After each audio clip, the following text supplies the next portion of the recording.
یہ سوال جرمنی سے ایک دوست نے بھجوایا ہے ایام الصلح کتاب کے ایک فکرے کے حوالے وضاحت کے سلسلے میں. اصل عبارت میں حضرت مسیح موعود علیہ الصلوۃ والسلام نے یہ تعریف فرمایا ہے کہ خالص مہدویت بلا آمیزش وسائل ارضیہ صرف حضرت محمد صلی اللہ علیہ وسلم ہے. اور اس کے نیچے نوٹ میں یہ لکھا ہے کہ ہم لکھ چکے ہیں کہ علم دین یا محض علم جو علوم دین کی کنجی ہے دوسرے نبیوں نے انسانوں کے ذریعے سے بھی حاصل کیے ہیں.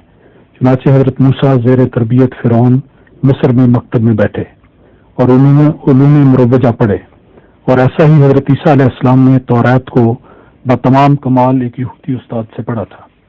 لیکن ایک یہودی استاد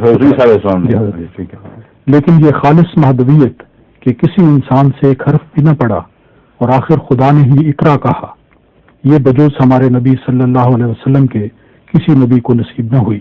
اسی لیے آپ قطب سابقہ اور قرآن میں نبی امی کہلائے. ان کا سوال یہ ہے کہ کیا امی ہونا اور مہدی ہونا ایک ہی چیز کے دو نام ہیں؟ نہیں، یہ کہاں سے نکال لیا انہوں نے؟ امیین سے وہ آج جس کی ریفرنس دیا تھا، اشارہ دیا تھا، والذی بعث فی الامیین رسولا، تو کثرت سے امیین ہیں جو سارے عرب کے لوگ بلکہ دنیا کے لوگ ہیں، ان میں ایک رسول مبعوث ہوا. تو امی اور مادی ہونا ایک کیسے ہو گیا؟ مادی کا امی ہونے سے یہ مطلب تو نہیں کہ ہر امی مادی ہوگا.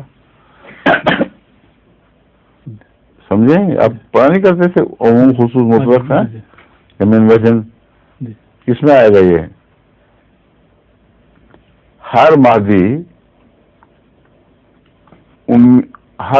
امی نہیں ہے، یہ من وجن ہو گئے. محمد صلی اللہ علیہ وسلم وہ مہدی ہیں جو امی تھے، ہر امی مہدی نہیں ہے. ہر رسول اللہ صلی اللہ علیہ وسلم وہ مہدی امی تھے جو مہدی بھی تھے.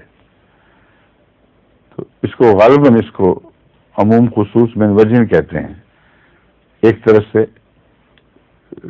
ایک وجہ سے ایک طرف عموم ہو جائے گا، دوسری وجہ سے خصوص، اس طرف سے عموم ہو جائے گا، ادھر سے خصوص ہو جائے گا. مگر یہ فرضی اصطلاحی بات ہے، معمولی مدت نہیں ہوئی جامعہ میں پڑھی سی یہ منطق، مگر یہ میں نے بات کھول دی ہے، اس لیے اس کا نام جو بھی رکھ لیں دلیل یہی ہے کہ ہر مہدی کا امی ہونا ضروری نہیں، ہر امی کا مہدی ہونا ضروری نہیں.